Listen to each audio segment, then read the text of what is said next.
لا حول ولا قوة إلا بالله العلي العظيم حسبنا الله ونعم الوكيل نعم المولى ونعم النصير بسم الله الرحمن الرحيم الحمد لله الذي هدانا لهذا وما كنا لنهتدي لولا أن هدانا الله لقد جاءت رسل ربنا بالحق ثم الصلاة والسلام والتحية والإكرام على أشرف الأنبياء والمرسلين سید العرب والعجم جسمه مقدس معطر مقدم نور الهدى مصباح الظلم شفیع الامم صاحب الجود والکرم مولانا ومولا الثقلين جد الحسن والحسين أبي القاسم محمد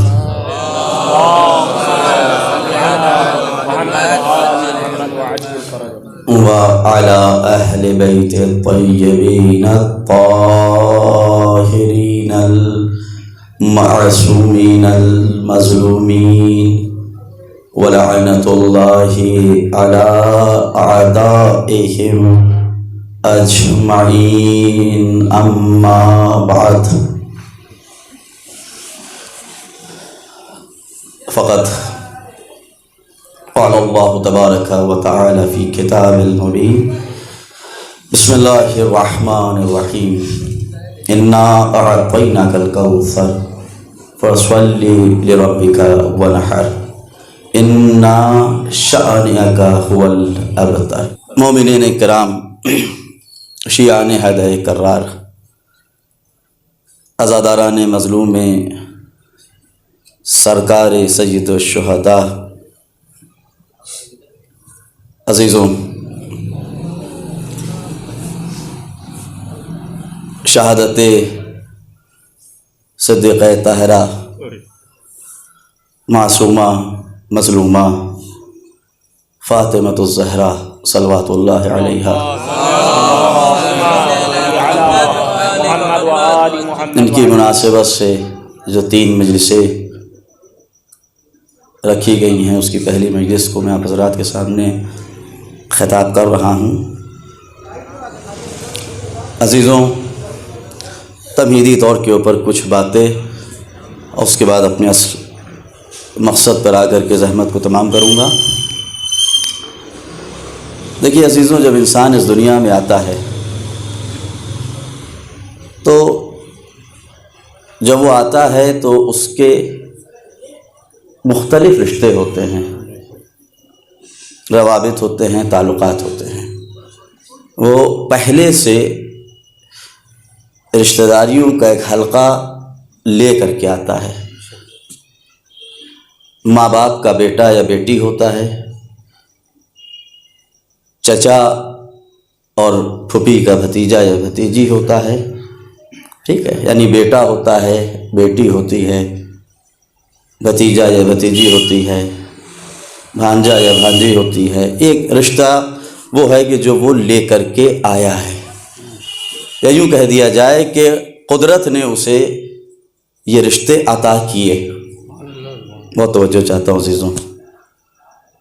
پھر یہ زندگی کے لمحات گزرتے جاتے ہیں، کاروباری زندگی میں مصروف ہوتا جاتا ہے، اور اسی کے ساتھ اس کے روابط، اس کے رشتے بڑھتے جاتے ہیں۔ دوست و احباب، پہلی منزل پر جب انسان جو عطا کردہ رشتے ہیں، اس کے بعد جو روابط پیدا ہوتے ہیں، ان میں جو پہلا رشتہ ہوتا ہے وہ احباب کا ہوتا ہے۔ پہلا رشتہ، پہلی منزل احباب، اور اس کے بعد پھر عمر کے مراحل گزارتا ہوا آگے چلا۔ اب ایک الگ مرحلہ آیا کہ وجود کردہ یا عطا کردہ رشتوں کے ساتھ احباب کا وجود، اس کے ساتھ میں اب ایک منزل وہ آتی ہے کہ کچھ اور رشتے اس سے جڑنا شروع ہوتے ہیں۔ وہ رشتے شادی کے عنوان سے ہوتے ہیں، ازدواج کے عنوان سے ہوتے ہیں۔ جب ایک دوسرے گھر سے وہ تعلق پیدا کرتا ہے تو اب ایک اور نیا سلسلہ شروع ہو جاتا ہے کہ جس کو رشتہ داریاں کہا جاتا ہے۔ اب یہ اور بات ہے کہ کچھ افراد ایسے ہوتے ہیں کہ جو پہلے کے عطا کردہ رشتوں کو بھول کر کے ان نئے رشتوں میں اتنے مصروف ہو جاتے ہیں کہ وہ بھول جاتے ہیں کہ ان کی ماں بھی ہے اور باپ بھی ہیں۔ ایک صلوات بھیجئے بر محمد و آل محمد۔ یہ اور بات ہے۔ بہرحال عزیزوں، تو یہ رشتہ یہاں پر آ گیا۔ اب ہو سکتا ہے کہ اسی کے پیرلل اور رشتے بھی اس کے آ جاتے ہیں، روابط۔ کاروبار کر رہا ہے تو کاروباریوں کے ساتھ رشتے، بزنس سرکل میں اس کا ایک اہم رشتہ ہو گیا، رابطہ ہو گیا، وہاں روابط بن گئے ہیں، ٹھیک ہے۔ اس کے بعد آیا انسان آگے بڑھا، ہو سکتا ہے جاب میں ہے تو جو اس کے کلیگس ہیں ان کے ساتھ روابط ہیں۔ یعنی عزیزوں، ایک رشتے کا اور روابط کا تال میل یہ موت تک چلتا رہتا ہے۔ کسی نہ کسی منزل پر، کسی نہ کسی جگہ پر، کسی نہ کسی مقام پر وہ جب تک کہ مرتا نہیں ہے، رشتے پیدا ہوتے چلے جاتے ہیں۔ اور عزیزوں، ان تمام رشتوں میں، ان تمام روابط میں، ان تمام منازل میں، ان تمام مقامات پر انسان وہی کامیاب کہا جاتا ہے کہ جس کے لیے معصوم نے بھی ارشاد فرمایا ہے کہ ان تمام رشتوں کے درمیان اس طرح سے زندگی گزارو کہ ان کے درمیان رہو تو لوگ زیارت کے مشتاق رہیں، مر جاؤ تو لوگ یاد کرتے رہیں۔ ایک صلوات بھیجئے بر محمد و آل محمد۔ ان تمام مراحل کو انسان کو اس طرح سے طے کرنا ہوتا ہے، کسی بھی مرحلے کو چھوڑنا نہیں ہے، کسی بھی منزل کو چھوڑنا نہیں ہے۔ ہر مقام پر، ہر مرحلے پر انسان کو تمام رشتوں کو اس طرح سے، اس تناسب سے ادا کرنا ہے۔ ان روابط کو اپنے درمیان جو اس نے پیدا کیے ہیں ان کے ساتھ ایسا ٹریٹ کرنا ہے، ایسا کردار پیش کرنا ہے، ایک ایسا نمونہ پیش کرنا ہے کہ کوئی بھی انسان آپ سے شکوہ کرتا ہوا نظر نہ آئے۔ یہ اور بات ہے عزیزوں، یہ اور بات ہے، آپ حضرات بھی مجالس میں مسلسل سنتے رہتے ہیں، الحمدللہ یہ ہمارے سلسلہ ہے کہ جس میں زیادہ توضیح اور وضاحت کی ضرورت نہیں ہے۔ یہ اور بات ہے کہ کبھی کبھی ایسا ہی ہوتا ہے کہ رشتوں میں کھٹاس اکثر وہاں پر پڑتی ہے کہ جب انسان حق گوئی کرتا ہے۔ ابھی آج کل ہی نظروں سے کوئی کوڈ یا سیئنگ یا تحریر جو کہہ دی، یہ گزری کہ اکثر نفرتوں کا سبب حق گوئی ہوا کرتا ہے۔ اکثر نفرتوں کا سبب حق گوئی ہوتا ہے۔ لیکن عزیزوں، یہ یہاں پر میں یہ بات بھی عرض کرتا چلوں کہ اس کا مطلب یہ نہیں ہے کہ حق گوئی انسان کرے گا تو نفرتیں ہی ملیں گی۔ یہاں پر حقیقت یہ ہے عزیزوں کہ یہ جملہ میں نے آپ حضرات کے سامنے بیان کیا کہ اکثر نفرتوں کا سبب حق گوئی ہوتی ہے۔ یہ اور بات ہے کہ اس حق گوئی میں اتنی زیادہ مٹھاس پائی جاتی ہے کہ نفرت کرنے والے کو جب اس حق گوئی کی حقیقت کا احساس ہو جاتا ہے تو ایسی شیرینی پیدا ہو جاتی ہے کہ ویسی شیرینی کسی اور مقام پر نہیں مل سکتی ہے۔ ایک صلوات بھیجئے بر محمد و آل محمد۔ ایسی شیرینی پیدا ہو جاتی ہے کہ پھر وہ رابطہ، وہ تعلق ابدی ہوتا ہے جب تک کہ انسان زندہ رہتا ہے۔ جو نفرت کہہ رہا ہے وہی یہ کہتا ہوا نظر آئے گا کہ صاحب وہ کڑوی بات کہتے ہیں لیکن حقیقت گو کہتے ہیں، حقیقت گویائی سے کام لیتے ہیں، حقیقت کہتے ہیں۔ عزیزو، یہ بہت اہم چیز ہے۔ میں یہ آپ حضرات کے سامنے اس لیے بہت چھوٹا سا مقدمہ پیش کروں گا، میرا زیادہ وضاحت نہیں کرنا چاہتا ہوں، کیونکہ حقیقت یہ ہے کہ جس ذات و جس شخصیت کی یہ مجلس ہے اور جس کے سلسلے میں آپ اکٹھا ہوئے ہیں، میں بھی خطاب کر رہا ہوں، حقیقت میں ان کو پہچاننا بہت ضروری ہے۔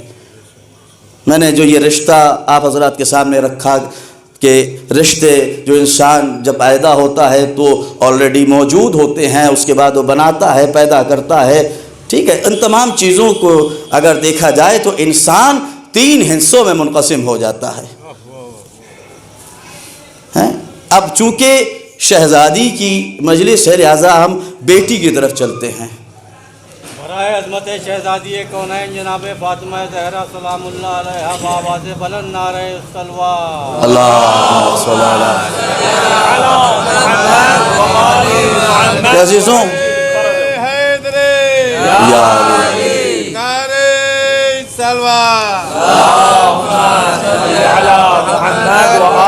عزیزوں، بہت جلدی اپنی بات کو بیان کرنا چاہتا ہوں، کرنا چاہتا ہوں حضرات کی خدمت میں۔ تو عزیزوں، ان بیٹی سب سے پہلے اگر عورت کو دیکھیں، لفظ عورت، تو اہم اس کے 3 کردار ہیں: بیٹی، زوجہ اور کیا؟ ماں، ہے کہ نہیں؟ 3 کردار ہیں جو ہر عورت کے ہاں پائے جاتے ہیں۔ ہر عورت بیٹی ہوتی ہے، اس کے بعد ایک عمر گزرنے کے بعد وہ کسی کی زوجہ ہو جاتی ہے، اس کے بعد ایک وقت گزرنے کے بعد وہ کسی کی ماں ہو جاتی ہے۔ یعنی اس کے رابطے میں سب سے پہلے اس کے والد، والدین، بیٹی۔ اب بیٹی میں دیکھیے سب شامل ہو گئے، بھتیجی ہے تو وہ بھی بیٹی میں آ گئی، جتنے بھی رشتے سب بیٹی میں آ گئے۔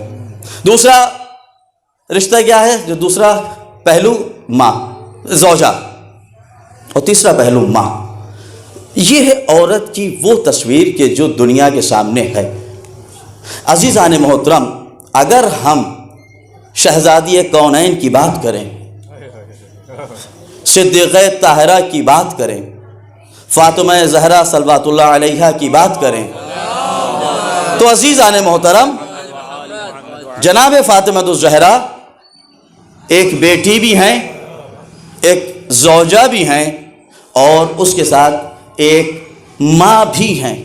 لیکن ان تینوں رشتوں کے علاوہ جو عام عورتوں کے اندر یہی تینوں میں محدود ہو جاتا ہے، اس کے علاوہ اگر غور کریں تو ہمیں معلوم یہ ہوتا ہے کہ شہزادی زہرا فقط ان 3 رشتوں میں مقید نہیں تھی، بلکہ اس کے آگے بڑھ کر کے دیکھا جائے تو سماجی اور اجتماعی اور معاشری چیزوں کو دیکھتے ہوئے شہزادی زہرا نے وہ کردار پیش کیا ہے کہ جس کو تاریخ نے، جس کو وقت نے، جس کو اجتماع نے، جس کو سوسائٹی نے اس طرح سے پیش کیا کہ شہزادی فاطمہ الزہرا ظلم کے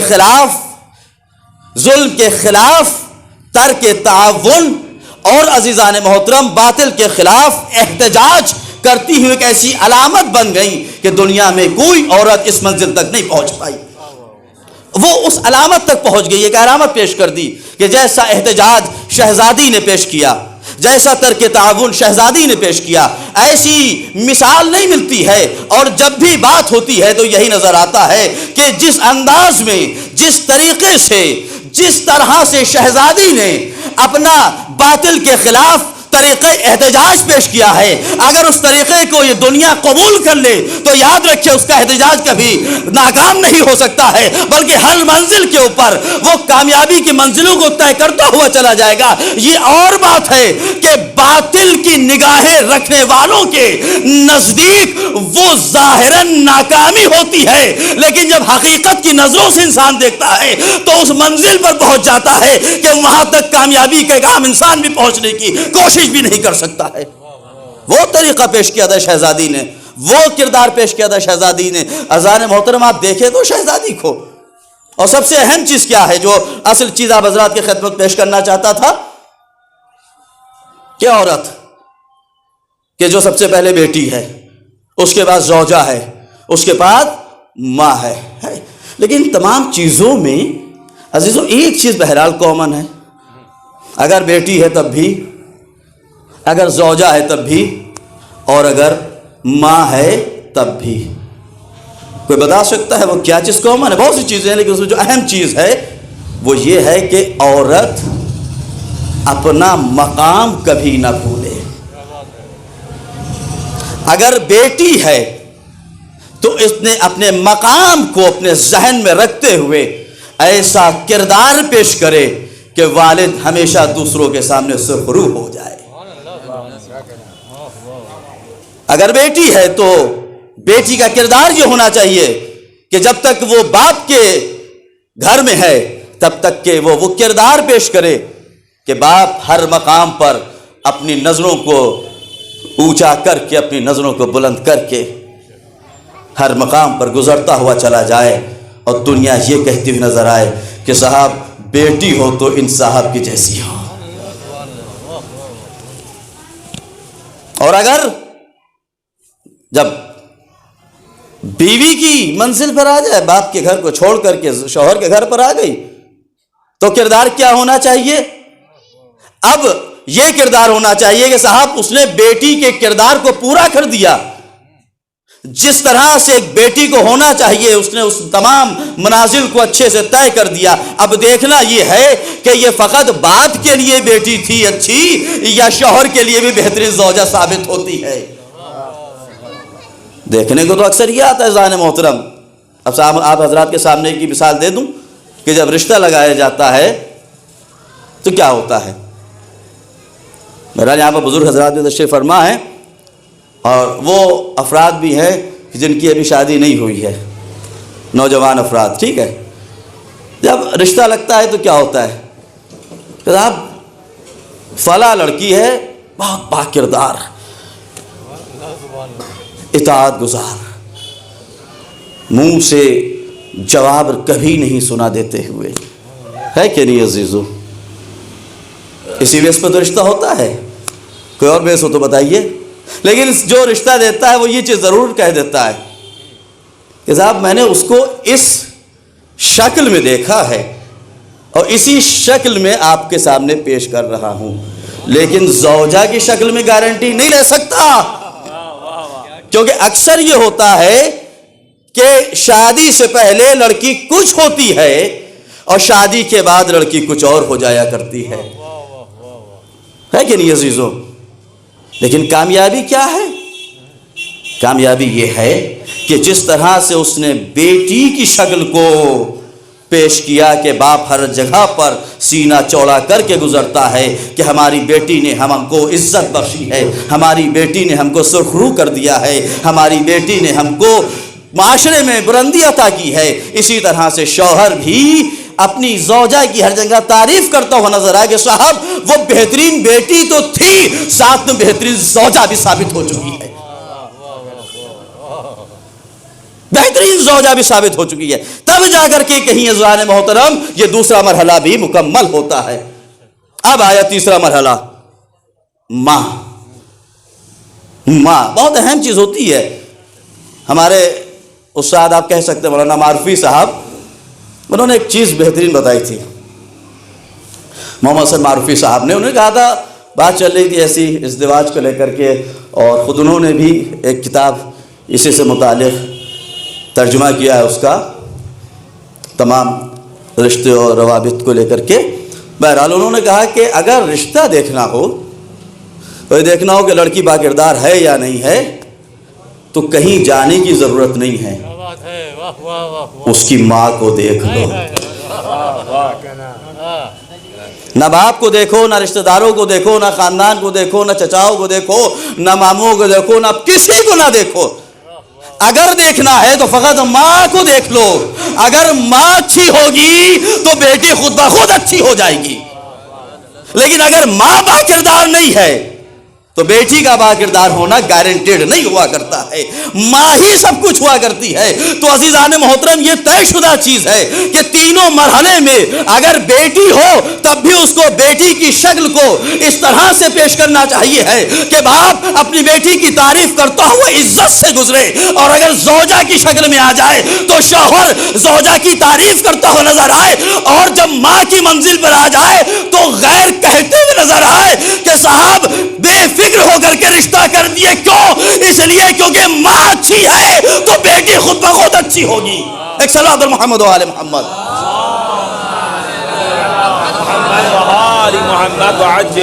ماں اچھی ہے تو بیٹی خود بخود اچھی ہوگی۔ عزیزوں یہ وہ روابط و رشتے ہیں کہ جن کا ہم اپنی ظاہری زندگی میں باقاعدہ مشاہدہ کرتے رہتے ہیں. لیکن پھر بھی there is a big question, ایک بہت بڑا سوال پیدا ہوتا ہے. کیا؟ دیکھیے عزیزو، وقت کے جبر نے اور سماجی اداروں کے جبر نے عورت کی ساکھ کو، عورت کے وقت کو، عورت کی اصل شکل کو، عورت کی اصل صفت کو، عورت کی اصل نبض کو برباد کرنے کے لیے، تبدیل کرنے کے لیے ایسی کوششیں کی کہ میرے خیال سے آج ہر با وقار با عفت عورت یقیناً یہ سوال کرتی ہوئی نظر آتی ہے جب وہ دیکھتی ہے کہ شہر میں جب انسان سڑکوں پر گزرتا ہے تو جب اشتہار کی شکل میں کوئی بورڈ نظر آتا ہے، کوئی فلیکس نظر آتا ہے تو وہاں پر آدمی نہیں ہوتے ہیں بلکہ نیم برہنہ عورتیں ہوا کرتی ہیں جو مختلف پروڈکٹس کا ایڈورٹیزمنٹ کر رہی ہوتی ہیں. اور مختلف مقامات پر جب دیکھتا ہے تو کیا دیکھتا ہے؟ ہر مقام پر عورت کو زینت کا مقام، زینت کی جگہ سبب بنا دیا گیا ہے. اگر آپ دیکھ لیجئے سوسائٹی میں تو اگر شادی بیاہ ہو تو وہاں پر بھی عورت کو زینت کا سبب قرار دیا جا رہا ہے. کسی بھی طرح کا اجتماع ہو تو وہاں پر عورت کو زینت کا سبب قرار دیا جا رہا ہے. اسکول کالج دیکھا جائے تو وہاں پر عورت کو زینت کا سبب قرار دیا جا رہا ہے. صاحب کہا جاتا ہے کہ فلاں کالج کا کراؤڈ بہت اچھا ہے. بہرحال مولانا مشاہد صاحب تشریف فرما ہے، خود مولانا شبیل الحسن صاحب بھی یہاں پر تشریف فرما ہے، ہم سے زیادہ تجربہ بھی علم بھی ہے، یہ خود اس چیز کی تائید کریں گے. آپ حضرات نے چونکہ یہاں ماشاءاللہ پڑھے لکھے افراد ہیں، خود یہ کمیٹی بھی نوجوانوں کی ہے جو مجلس کو برپا کر رہی ہے اور ماشاءاللہ سب پڑھے لکھے افراد ہیں. آپ حضرات نے جب اسکول سے 12 سے نکل کر کے کالج کی سرزمین پر قدم رکھنے کی کوشش کی، ارادہ کیا، تو خود لکھنؤ میں بھی اور دوسرے بڑے شہر، جتنا بڑا شہر ہوتا ہے اتنے بڑے شہر میں یہ چیز کہی جاتی ہے کہ صاحب فلاں کالج بہت اچھا ہے. ہے کہ نہیں بتائیے؟ فلاں کالج بہت اچھا ہے. میں چونکہ میں نے گریجویشن ماسٹرز بامبے میں کیا ہے لہذا میں وہاں کے کالج کی بات بہرحال جانتا ہوں. فلاں کالج بہت اچھا ہے، مٹھی بائی کالج جوہو میں بڑا اچھا ہے، نیشنل کالج بینڈرا میں بہت اچھا ہے، فلاں کالج بہت اچھا ہے. اب ہم یہاں سے نئے نئے گئے تھے، ہم سوچتے تھے کہ بھئی کالج اچھے ہونے کا معیار کیا ہے؟ کالج یہ اچھا کیا ہے؟ پڑھائی اچھی ہوتی ہے. میں نے پوچھا کہ صاحب کہ اچھا وہاں پر ایجوکیشن اسٹینڈرڈ بہت ہائی ہوگا؟ کہ نہیں، دس از ناٹ دا ریزن. پھر کیا ہے؟ وہاں شریف لوگ آتے ہوں گے، مہذب افراد آتے ہوں، کلچرڈ نہیں. اچھا وہ مذہب و دین پر، اب وہ دین کوئی مذہب کوئی بھی ہو، ہندو کرسچن مسلمان کوئی بھی ہو، اسلام کوئی بھی ہو، مذہب کے ماننے والے افراد آتے ہوں گے. نہیں، کب پھر کیا مسئلہ ہے کہ کالج کے اسٹینڈرڈ بہت اچھا ہے؟ یہ حقیقت بتا رہا ہوں آپ حضرات کو. کہا اس لیے کیونکہ وہاں کا کراؤڈ بہت اچھا ہے. یہ حقیقت، کراؤڈ بہت اچھا ہے. کراؤڈ کیا ہوتا ہے کوئی بتائے؟ کراؤڈ اچھا ہے کا مطلب یہ ہے کہ وہ کالج کے جہاں پر عورت اپنا، یہ حقیقت ہے عزیزوں.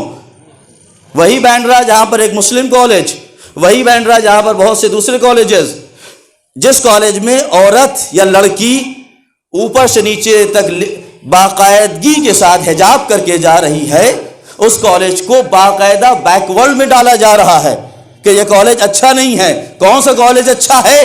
جس کالج میں جتنے زیادہ کپڑے کم ہوتے چلے جائیں گے اس کالج کا اسٹینڈرڈ بڑھتا چلا جائے گا. عزیزوں یہ وہ تصویر تھی عورت کی کہ جس کو زمانے نے، جس کو وقت نے، جس کو سوسائٹی نے، جس کو اداروں نے، جس کو آرگنائزیشن نے اس طرح سے تبدیل کر دیا ہے کہ وہ عورت زیادہ بہتر ہے کہ جس کے کپڑے کم ہوتے چلے جائیں گے، کپڑے بڑھتے چلے جائیں گے، عورت کا معیار کم ہوتا چلا جائے گا. عزیزان محترم، میں یہاں پر یہی کہنا چاہتا ہوں کہ اے لوگوں، اے انسانوں تم یہ سمجھتے ہو کہ جتنے کپڑے کم ہوں گے عورت کا معیار بڑھ جائے گا. نہیں نہیں, اس سے معیار نہیں بڑھتا ہے. تمہاری تنگ نظری ہے کہ تم نے یہ کرائٹیریا بنا رکھا ہے. تم کو دیکھنا ہے کہ عورت بلندی پر کر جاتی ہے تو کہیں جانے کی ضرورت نہیں ہے.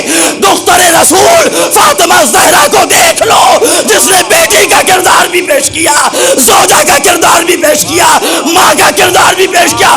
ایسا کردار تھا کہ جب زینب ام کلثوم مسلمانوں کے درمیان بے حجاب جا رہی تھی تو اپنے بالوں سے چہرے کا پردہ کرا بتا دیا کہ ہم فاطمہ کی بیٹی ہیں, ہم فاطمہ کی بیٹی ہیں. میری ماں کو پہچانو, ہم فاطمہ کی بیٹی ہیں.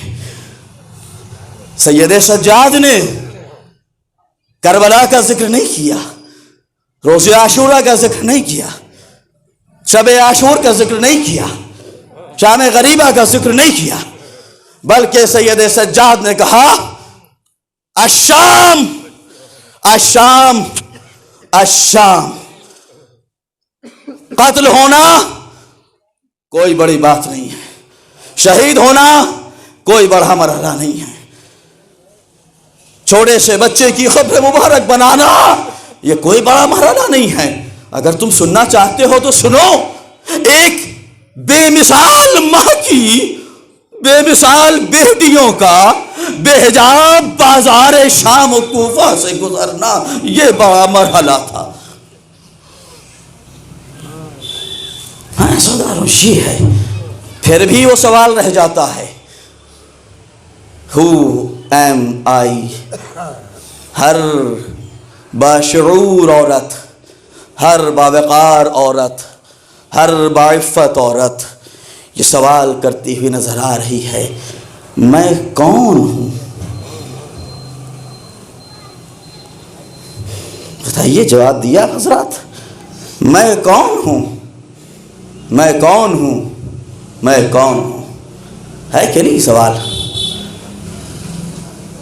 مسلمان معاشرہ, اسلامی معاشرہ, اس اسلامی معاشرے کے اندر زندگی گزارنے والی خواتین یہ سوال کرتی ہوئی نظر آ رہی. وہاں آنا چاہیے کہ جب ہر مقام پر عورت کو تمام چیزوں کے لیے زینت کا سبب قرار دے دیا گیا ہے تو آخر ہمیں یہ تو بتا دیا جائے یہ ایکٹریس زینت کا سبب ہے, یہ ہولڈنگ زینت کا سبب ہے, یہ ایڈورٹیزمنٹ زینت کا سبب ہے, یہ پارٹیاں زینت کا سبب ہے, یہ شادیوں کے اندر بے حجابی زینت کا سبب ہے, یہ مکس گیدرنگ زینت کا سبب ہے. تو آخر جب یہ زینت کا سبب ہے تو ایک باوقار عورت سوال کرتی ہے کہ یہ زینت کا سبب ہے تو میں کون ہوں,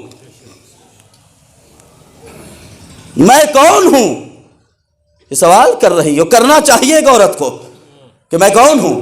اگر یہ باعزت ہیں, اگر یہ باعفت ہیں, اگر یہ زینت کا سبب ہیں, اگر یہ زینت دینے والی ہیں تو ہم کون ہیں؟ میرا حجاب کیا ہے؟ میرا کردار کہاں جائے گا؟ میری عفت کہاں جائے گی؟ میرا حجاب کہاں جائے گا؟ یہ سوال ہے. اور عزیزان محترم, یہ تو میں نے ابھی آپ حضرات کے سامنے بہت دور کی باتیں بیان کی. اب ذرا آئیے اپنے درمیان بھی تشریف لے آئیے. تائید کے لیے سب نے ساتھ اٹھا سر ہلائے اور ہاتھ بلند کر کے تائید کی. اب آئیے اپنے بھی درمیان آئیے. کیا ہے؟ وہی عورتیں, وہی خواتین کہ جو بھائی آپ دیکھیے شہزادی کو اگر آپ سمجھنا چاہتے ہیں تو کیا ہے؟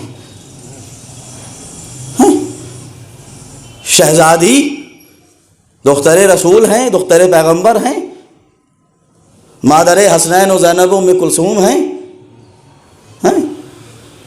اسوہ حسنہ ہیں. ان تمام چیزوں کے باوجود عزیزان محترم یہ تو سمجھیے کہ جناب فاطمہ زہرا دراصل دیکھیے آپ حضرات کے سامنے ایک چھوٹی سی بات عرض کرنا چاہتا ہوں, اس کے بعد اپنے اس مقصد پر زحمت کو تمام کروں گا. ایک صلوات دیجیے. میں نے یہ بات ایام ازاں کی کسی مجلس میں بیان کی تھی عزیزوں کہ قرآن مجید نے جب اپنے آخری نبی, آخری رسول, سید الرسول خاتم الانبیاء محمد مصطفیٰ صلی اللہ علیہ وآلہ وسلم ان کا ذکر کیا تو بہرحال کبھی مزمل کہا، کبھی مدثر کہا، کبھی کچھ کہا، کبھی کچھ کہا، مختلف القاب سے ان کو یاد کیا. لیکن جب مسلمانوں کو خطاب کر کے ان کا اصل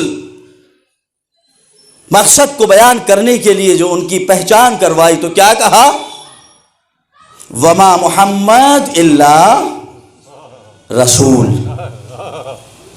یعنی مزمل اپنی جگہ پر، مدثر اپنی جگہ پر، طہ اپنی جگہ پر، یاسین اپنی جگہ پر، تمام القاب اپنی جگہ پر. لیکن قرآن کا یہ مزاج اس آیت میں الگ انداز میں اپنی جگہ پر. اے پروردگار، تو نے تو مزمل کہا تھا، کہا وہ یاد کیا تھا. مدثر کہا تھا، کہا وہ محبت میں یاد کیا تھا. کبھی طٰہٰ سے خطاب کیا، کہا وہ میری محبت تھی. کبھی یاسین کہا وہ بھی میں محبت تھی. پروردگار تو نے مختلف القاب دیے، کہا وہ سن لے، وہ میری اور میرے محبوب کے درمیان محبت تھی. جب چاہا مزمل کہا، جب چاہا مدثر کہا، جب چاہا طٰہٰ کہا، جب چاہا یاسین کہا. جس وقت جہاں چاہا، جس لقب سے چاہا یاد کر لیا. لیکن تمام چیزوں کے باوجود ہم اس آیت میں جبرائیل کے ذریعے سے، لوح محفوظ سے ہم اس چیز کو، اس جملے کو تمام انسانیت تک، تمام مسلمانوں تک پہنچانا چاہتے ہیں کہ یاد رکھنا، ہم جب چاہتے ہیں اپنے محبوب کو جس لقب سے چاہتے ہیں یاد کر لیتے ہیں. وہ تمام القاب اپنے مقام پر ہیں، لیکن یہ یاد رکھنا وما محمد الا رسول، محمد کچھ نہیں ہے، فقط و فقط رسول ہے. بس کچھ نہیں ہے، رسول ہیں. محمد فقط رسول ہے. عزیزان محترم، اسی بات کو جاری رکھتے ہوئے میں یہی عرض کرنا چاہتا ہوں کہ جناب فاطمۃ الزہرا کو اگر دیکھا جائے تو ان کے تمام کے تمام القاب اپنی جگہ پر ہیں. راضیہ ہیں، مرضیہ ہیں، بتول ہیں، طاہرہ ہیں، صدیقہ ہیں، تمام القاب ہیں. میں زیادہ وقت نہیں لینا چاہتا ہوں، اپنی بات کو ختم کرنے کے کگار پر ہوں. عزیزوں، تمام القاب اپنی جگہ پر ہیں. دختر رسول ہیں، مادر حسنین ہیں، مادر زینب و ام کلثوم ہیں، تمام چیزیں ہیں. لیکن اس کے باوجود بھی اگر آپ دیکھیے گا تو شہزادی کے نہ جانے کتنے ایسے پہلو ہیں جو ہم درک بھی نہیں کر سکتے ہیں، ہم سمجھ بھی نہیں سکتے ہیں، ہم اس کو شعور میں لا بھی نہیں سکتے ہیں. لیکن پھر بھی اگر ہم چاہیں کہ فاطمہ کو بیان کریں تو صرف اتنا سن لیجئے کہ ڈاکٹر علی شریعتی نے بھی اپنی کتاب میں یہی لکھا ہے اور تمام مفکر یہی کہتے ہیں کہ جس طرح سے محمد فقط رسول ہے، فاطمہ فقط فاطمہ ہے.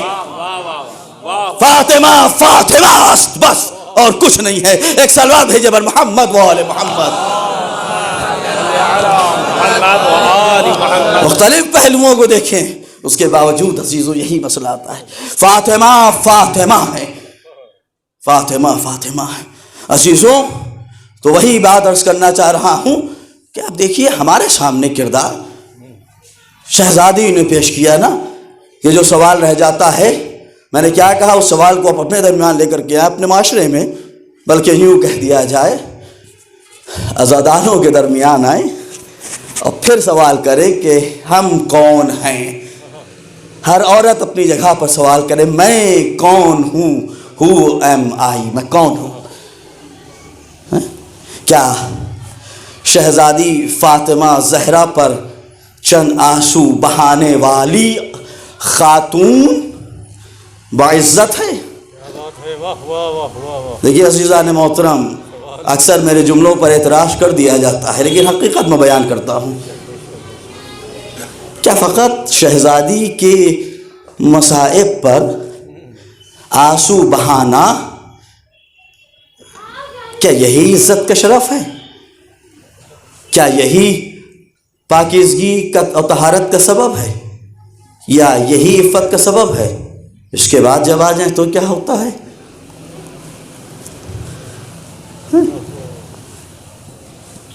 صاحب بڑھ چڑھ کر کے شہزادی کے بحجابی پہ گریا، شہزادی کے اوپر جو ظلم کیے گئے اس پہ گریا، آنسو بہا رہی ہیں.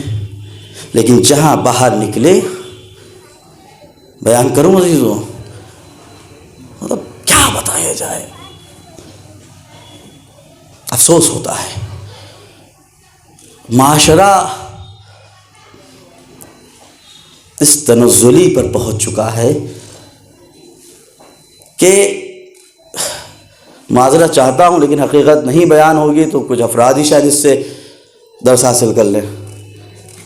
صاحب جتنا زیادہ انسان ایجوکیٹڈ ہو رہا ہے، دولت حاصل کر رہا ہے، اپنے سٹینڈرڈ کو ہائی کرنے کی کوشش کر رہا ہے، تو اس کے سامنے جس کے اوپر وہ گریہ کر رہی ہیں ان کا کردار نہیں ہوتا ہے، ان کا اسوہ حسنہ نہیں ہوتا ہے، بلکہ مجلس سے اٹھنے کے بعد، آنسو پوچھنے کے بعد جب ان کے اوپر نگاہ ڈالی جاتی ہے تو ان میں اور ان ایکٹریسز میں یا ان کلاکاروں میں کوئی فرق نہیں رہتا ہے جو منظر عام یا تو عریاں ہو کر کے یا نیم عریاں ہو کر کے اپنا اظہار کر رہی ہیں اور اپنی عزت کو پیش کر رہی ہیں. ان میں کوئی فرق نظر نہیں آتا ہے. اس کی وجہ یہ ہے عزیزوں، سالہا دیکھا چلا جا رہا ہے، جیسے جیسے وقت گزرتا جا رہا ہے ہمارے یہاں خاتون کے پیجامے کی جو سائز ہے وہ نیچے کے بجائے اوپر ہوتا چلا جا رہا ہے. نہیں ہے؟ بتائیے، بے شرم ہے وہ مرد، بے غیرت ہے وہ مرد کہ چاہے ان کی بیٹی ہو، چاہے اس کی زوجہ ہو، چاہے اس کی بہن ہو، بے غیرت ہیں وہ مرد کہ جو اپنی بہنوں کو، اپنی زوجہ کو، اپنی بیٹی کو ٹخنیوں کے اوپر سے پنڈلی دکھاتے ہوئے جاتے ہوئے دیکھتے ہیں اور خاموشی سے بیٹھ جاتے ہیں کہ کیا کیا جائے، مانتی نہیں ہے. اجی یہ جھوٹ بول رہے ہو تم، مکاری کر رہے ہو تم. جہاں تم چاہتے ہو کہ تمہاری بات مان لی جائے تم تماچے بھی لگاتے ہو، گالیاں بھی بکتے ہو. یاد رکھیے گا عزیزوں، بے غیرت ہیں، بے حیا ہیں. اور تعجب کی بات تو یہ ہے کہ صاحب اب تو عورتیں یہ کہتے ہوئے نظر آتی ہیں کہ اگر کوئی شوہر اپنی زوجہ کو حجاب میں رکھنے کی کوشش کر رہا ہے تو کہتی ہیں کہ جاہل ہے یہ. سبحان اللہ.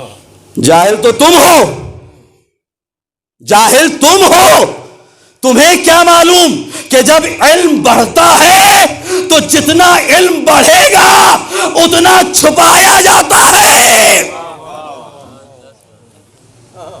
اور جتنی جہالت بڑھتی چلی جاتی ہے علم کم ہوتا چلا جاتا ہے، انسان عریا ہوتا چلا جاتا ہے. عریا ہونا جہالت ہے، حجاب کرنا علم ہے، علم ہے، علم ہے، اس کے علاوہ کچھ نہیں ہے. علم ہے، اس کے علاوہ کچھ نہیں ہے. صاحب آفس کے نام پر کتنا وقت ہوا ہے؟ وقت ایک نعرے حیدری، ایک نعرے سلوہ. عزیزوں حجاب ختم ہو رہا ہے. دیکھیے عزیزوں، میں پھر ایک صاحب نے مجھے سوال کیا حجاب کیا ہے؟ کیا برقع پہننے کا نام حجاب ہے؟ بازاروں میں تو ایسے برقعے نظر آتے ہیں کہ اس سے بہتر تو وہ برقع نہ پہنے.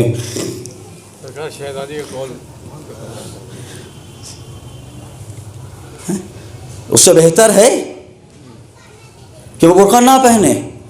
بھائی علماء تشریف فرمائے یہاں پر حجاب کیا ہے؟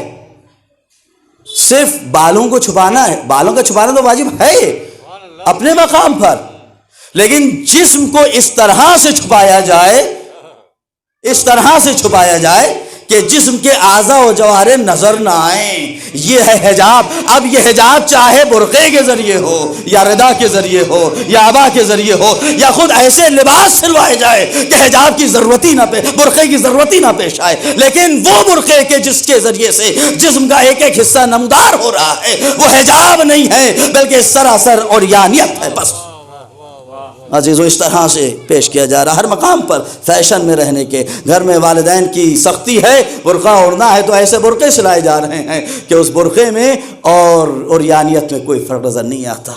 عزیزوں وجہ کیا ہے کہ انسان صرف اپنا اسٹینڈرڈ دکھانا چاہتا ہے. میں بھی عرض کرنا چاہتا ہوں, کہاں ہو تم, کہاں ہیں ہم؟ شہزادی اسوہ حسنہ ہیں, ایک بہترین ماں, ایک بہترین بیٹی, ایک بہترین زوجہ, ایک بہترین عورت. عزیزان محترم, اسلام نے جس عورت کے تصور کو پیش کیا ہے اس تصور کی تجسیم کا نام فاطمۃ الزہرا ہے.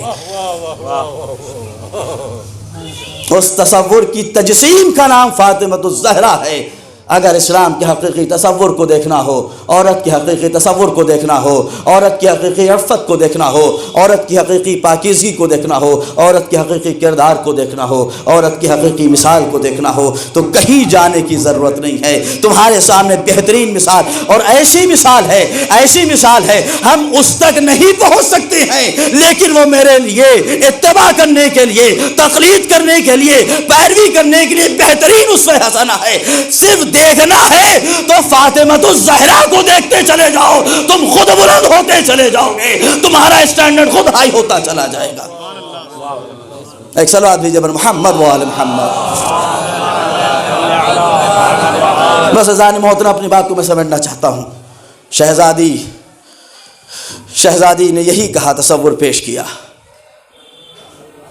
کہ بہترین ماں وہ ہے کہ جو اپنے بچوں کو اس طرح سے پرورش دے کہ اس کے بچوں کو دیکھ کر کے اسلام کا صحیح تصور لوگوں کے ذہنوں تک پہنچے. حقیقت یہ ہے کہ عزیزوں اگرچہ عورت اور شہزادی اور تمام تاریخ کی خواتین کو دیکھا جائے تو ان کے سلسلے میں بہت محدود مجالس ہوتی ہیں, اور جو مجالس ہوتی بھی ہیں اتفاق ایسا ہوتا ہے کہ ذاکرین و خطبہ آتے ہیں اور وہ دوسرے موضوعات پہ گفتگو کر کے چلے جاتے ہیں. نہ صحیح عورت کی وقت اور نہ عورت کی صحیح تصویر پیش ہو پاتی ہے اور نہ دوسری باتیں اجاگر ہو جاتی ہیں. اب ایک بہت پھر سے کڑوی بات آپ حضرات کی خدمت میں عرض کرنا چاہتا ہوں. عزیزان محترم, ہم نے جس طرح سے, میں مجالس میں بات کہتا ہوں, آپ حضرات سنتے رہتے ہوں گے کہ جس طرح سے ہم نے عزاداری کو فقط ماتم و نوحے میں محدود کر دیا, کربلا کو فقط ماتم و مجلس, ماتم و نوحے میں محدود کر دیا ہے. عزیزوں اسی طرح سے شہزادی فاطمۃ الزہرا کو ہم نے فقط چند باتوں میں محدود کر دیا. کسی بھی بچے کو لیجیے, پوچھیے کیا ہے فاطمہ زہرا کون ہے, کیا کہے گا؟ فاطمہ زہرا شہزادی وہ ہیں کہ جن کے حق کو فلاں فلاں نے چھین لیا, ہے کہ نہیں؟ ہے, حقیقت ہے, اس سے کوئی انکار نہیں کر سکتا. لیکن ایک ہی پہلو کو اجاگر کرنا, تمام پہلوؤں کو چھوڑنا, انوں کا مرکز کہا جاتا ہے, جس کو اسلام کا مرکز کہا جاتا ہے کہ نہیں عزیزوں؟ جہاں سے حقیقت بھی یہی ہے, اسلام وہیں سے شروع ہوا. کہنے لگے جب میں سعودی عرب گیا, میرے نوجوان بھائی سنیں گے اس جملے کو, جب سعودی عرب گیا تو وہاں میں نے مسلمان تو دیکھے, اسلام نہیں دیکھا. واہ واہ واہ واہ. سعودی عرب جب گیا تو وہاں مسلمان تو دیکھے لیکن کہیں بھی اسلام نظر نہ آیا. لیکن جب میں جاپان گیا اور ایک ٹیکسی میں بیٹھا, اس ٹیکسی والے کو میں نے ایک منزل مقصود تک پہنچنے کے لیے بتایا, اس نے میٹر کو آن کیا. مجھے جاپنیز لینگویج نہیں آتی تھی, اسے مثلا انگلش نہیں آتی تھی, مثلا ہم دونوں بات چیت نہیں کر سکتے تھے, فقط اس کو ہم نے منزل بتا دی کہ اس جگہ پر جانا ہے, پیپر دے دیا, اس نے میٹر آن کیا, لے کر کے چلا. چلتے چلتے ایک مقام پر ٹھہرا, ٹھہرنے کے بعد اس کا ہاتھ میٹر کی جانب بڑھا اور اس کے بعد اس نے اس میٹر کو آف کر دیا، پھر آگے بڑھا، کچھ کلومیٹر آگے بڑھا، پھر گاڑی کو روکا، پھر اس کے ہاتھ بڑھے میٹر کی جانب، پھر اس نے میٹر کو آن کیا، پھر منزل مقصود تک جانے لگا۔ جب منزل مقصود تک پہنچا اس نے پیسہ بتایا، ہم نے پیسہ دیا، پھر اس کو روکنے کا اشارہ کیا۔ جو لوگ ہمارے جہاں ہم کو جانا تھا وہ آ چکے تھے، ان سے ہم نے پوچھا کہ اس سے اس کی زبان میں پوچھو کہ آخر اس نے درمیان سفر میں کچھ کلومیٹر کے لیے میٹر کو بند کیوں کر دیا تھا۔ اس سے دریافت کیا ان لوگوں نے کہ بھائی تو نے درمیان سفر کچھ دیر کے لیے، کچھ کلومیٹرز کے لیے تو نے اس میٹر کو آف کیوں کیا، اور پھر کچھ کلومیٹر کے بعد پھر سے میٹر کو آن کیوں کیا؟ تو اس نے جواب دیا وجہ یہ تھی کہ ہم اپنی وجہ سے اپنا راستہ بھٹک چکے تھے اور 4 سے 5 کلومیٹر اپنی غلطی کی بنیاد کے اوپر زیادہ چلے تھے، لہٰذا ہم نے 4 سے 5 کلومیٹر کے لیے میٹر کو بند کر دیا تاکہ جو میری غلطی تھی اس کی سزا اسے نہ ملے۔ لہٰذا میں نے کہا کہ ہم اتنا ہی پیسہ لیں گے جتنا اس کا سفر تھا۔ تب اس نے کہا سعودی گئے تھے تو وہاں مسلمان ملے، جاپان میں دیکھا تو مسلمان تو نہ تھے لیکن اسلام میں ضرور تھا۔ داڑھی یہ اسلام نہیں ہے، بڑے بڑے جبے یہ اسلام نہیں ہے، ابا قبا و ماما یہ اسلام نہیں ہے۔ نہ جانے کتنے جبوں کو دیکھا، نہ جانے کتنی داڑھیوں اور داڑھوں کو دیکھا۔ کل ویسا صاحب کہتے ہیں داڑھے، کتنی داڑھیوں کو دیکھا، نہ جانے کتنے لمبے کرتوں کو دیکھا، چھوٹے پیجاموں کو دیکھا، لیکن اسلام نہ چھوٹے پیجاموں میں نظر آیا، نہ لمبے کرتوں میں نظر آیا، نہ جبوں میں نظر آیا، نہ امامے میں نظر آیا، نہ ٹوپی میں نظر آیا۔ اسلام اگر نظر آیا تو فاطمہ الزہرا کی سیرت پر عمل کرنے والی افراد کے اندر نظر آیا، صرف وہاں پر نظر آیا بس۔ اسی لیے کہا جا رہا ہے سیرت فاطمہ کو حاصل کرو، سیرت فاطمہ پر عمل کرو۔ اور یاد رکھیے گا وہ خواتین، بس میں اپنی منزل کی طرف آنے سے پہلے اسی جملے کی طرف پلٹ کر کے پھر فوراً منزل پر آنا چاہتا ہوں اور آپ کی زحمت کو تمام کرنا چاہتا ہوں۔ عزیزان محترم کہ جو سوال پھر سے موجود ہے کہ میں کون ہوں،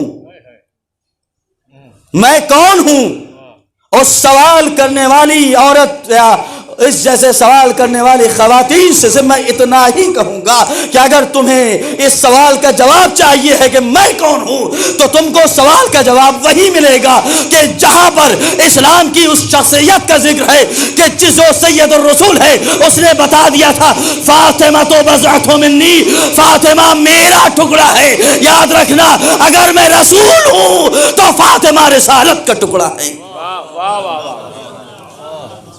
اگر میں رسول ہوں تو فاطمہ رسالت کا ٹکڑا ہے۔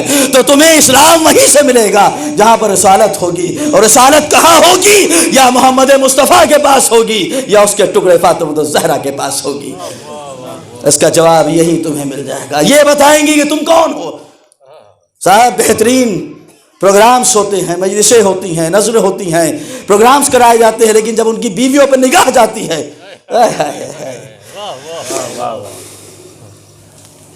نگاہ جاتی ہے تو کیا مجالس کروا رہے ہیں، تقاریر کروا رہے ہیں، علماء بلا رہے ہیں، سب کچھ کر رہے ہیں، لیکن اپنی بیوی کو حجاب نہیں کرا رہے ہیں۔ وہ سوچتے ہیں کہ مجلسیں کرانے سے انہیں نجات ملے گی، وہ سوچتے ہیں کہ مجلسیں برپا کرنے سے انہیں کامیابی نہیں، بھول ہے تمہاری، بھول ہے تمہاری، یا تو بھول ہے یا تمہاری مکاری ہے، یا بھول ہے یا مکاری ہے۔ اگر مکاری ہے تو اس کا مطلب صرف یہ ہے کہ ہوتا نہیں ہے کہ اپنی بلیک منی کو وائٹ کرنے کے لیے کچھ چیزیں کی جاتی ہیں۔ عزیزان محترم یہی وجہ ہے کہ اپنی غلطیوں پر پردہ ڈالنے کے لیے یہ مکاری کا یہ پیراہن پہنا جاتا ہے، مجالس اور تقاریر کروا کر کے، اور اگر بھول ہے تو ہوش میں آ جاؤ، یہ اسلام نہیں ہے، یہ نجات نہیں ہے، یہ کامیابی نہیں ہے۔ پہلے اپنی بیوی کو حجاب کراؤ، پھر کامیابی اور نجات ملے گی۔ پہلے حجاب کراؤ،